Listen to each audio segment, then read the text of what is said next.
Director of Planning and Zoning and Building in Palm Beach County, a native to Palm Beach County like me actually, and around the native since he was 4. So long-term perspective for your panel today.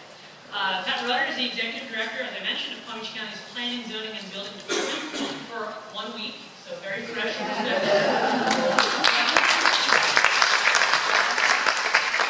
And a lucky hire for Palm Beach County. So previously, working in the county planning division and the Deputy Planning Director for 13 years. So a really long-term perspective for Palm Beach County.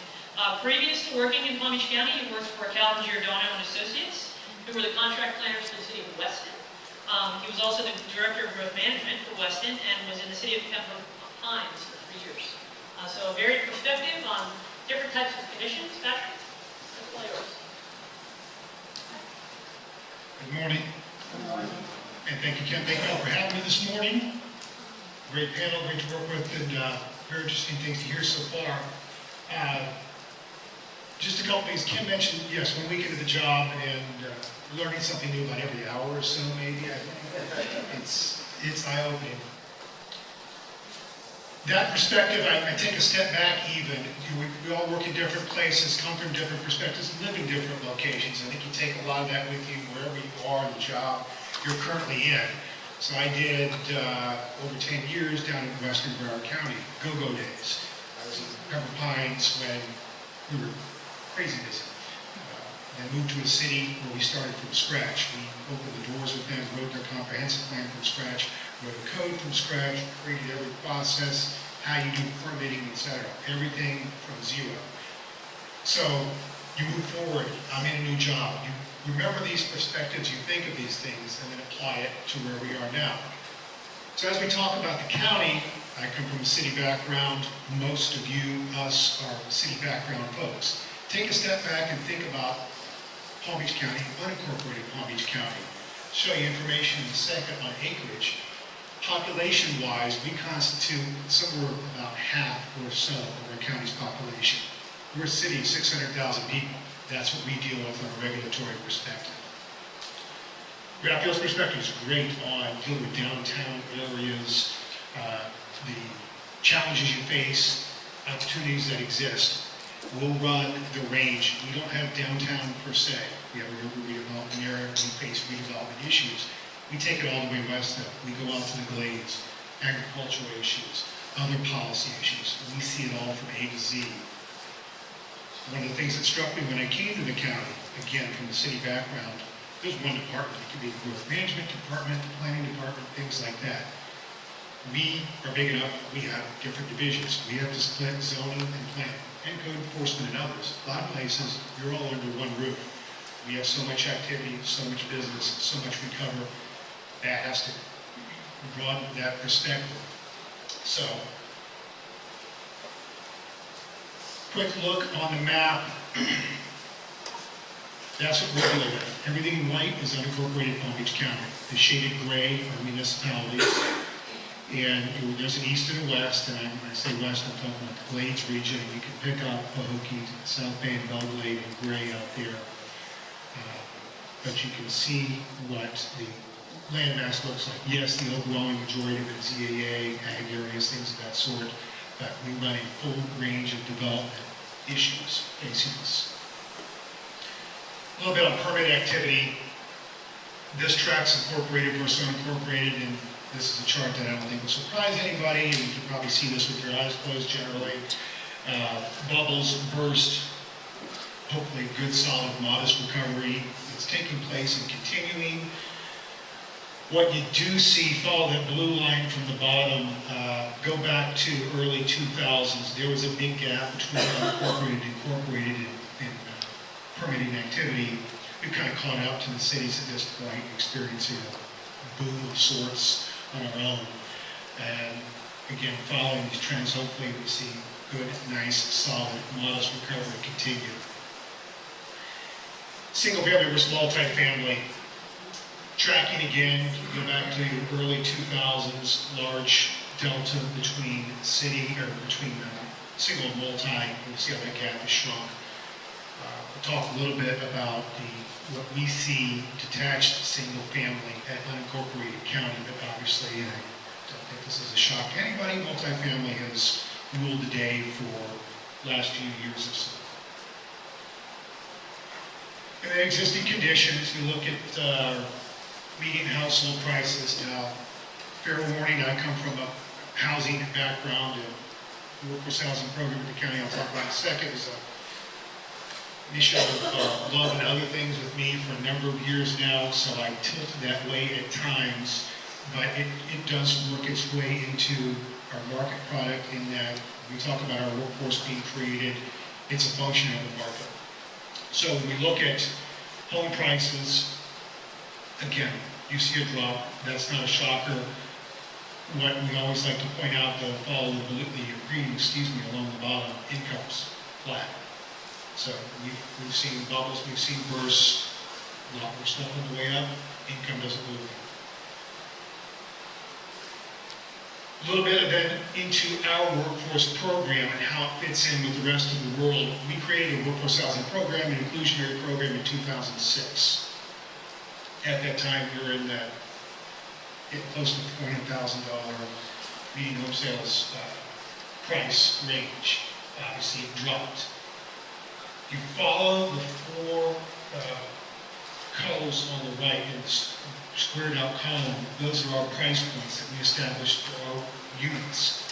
The median home price was cheaper than our established workforce prices for a good number of years, which, to the credit of our board, we put a program in place before the world crashed. We kept it in place while there were tough times going on, and we're beginning to reap the benefits of it now. And again, if you follow that red line down there, median price was below 2 of our workforce price points.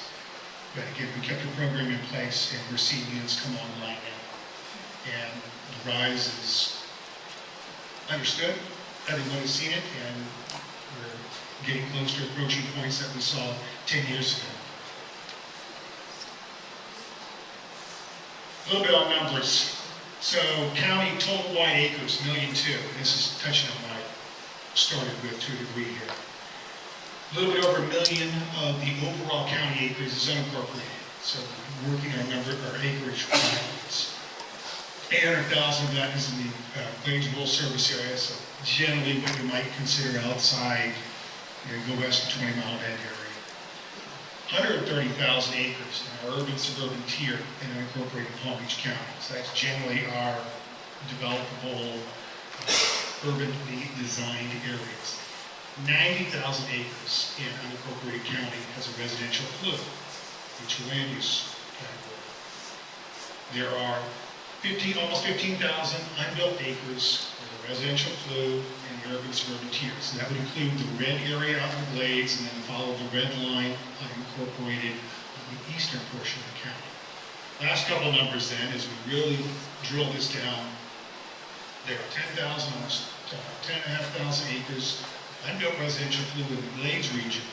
There are only 4,454 acres in the eastern portion, the big area in red, available with unbuilt residential flus in an unincorporated county. That's not a lot. And seeing my new job, all of the agendas and all the work coming through, those numbers are going down every day. We're getting more and more projects coming through. So there's been a lot of attention, certainly unincorporated county, and at least here somewhere in gardens of other projects out west. So just a quick snapshot of what we have seen and what we have going out west. The Minto project, we talked about the combination of jobs, housing, point out that when we approved it, we worked very closely with Minto, 4,500 homes, 2 million square feet of non-residential. Fought very hard for commercial and office, industrial, employment center type space. Indian Trail Groves, which is a GL project working its way through, 300,000 feet of commercial, another 50 of office. Things of that sort in the area. We do have, if you follow Southern Boulevard out, those of you who can picture the FPL plant on Southern before you get to 20 Mile Bend, the big industrial park is working its way through our process, about 130 acres, and they're looking at close to 3 million, a little bit over 3 million square feet of industrial use as well. Yes, there's a lot of residential coming out west. We work very hard to provide those job opportunities out there as well and bring about as much non-residential as possible. Just a couple pictures trying to give you a snapshot of everything we see: apartments, single family. I will point out that that lower left-hand corner, just little info type piece. Picture Jog Road south of Southern, west of Military on Lantana.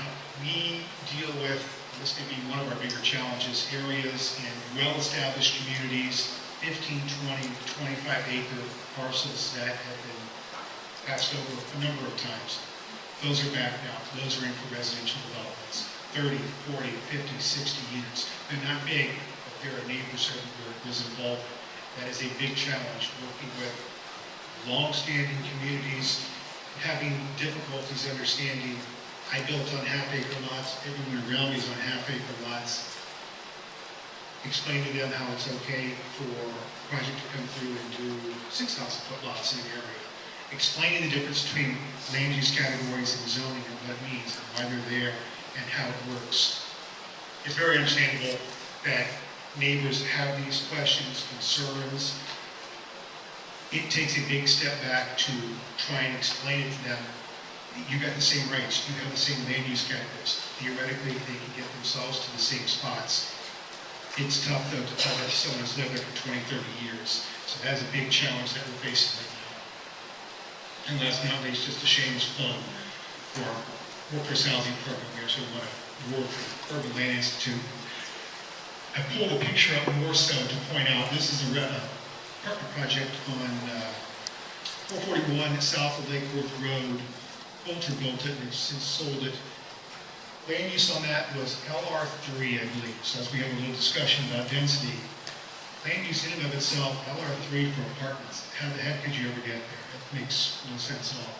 We've got density bonus programs with TDRs, with our workforce housing program and other things that help put a project together and is actually yielding 2/3 of the units in there are deed restricted as workforce and will be for the next 20-some years. So a lot of ways you can get to numbers of density, and I think we'll be discussing more things along that line. So I'll hand it back to Ken. Thank you all.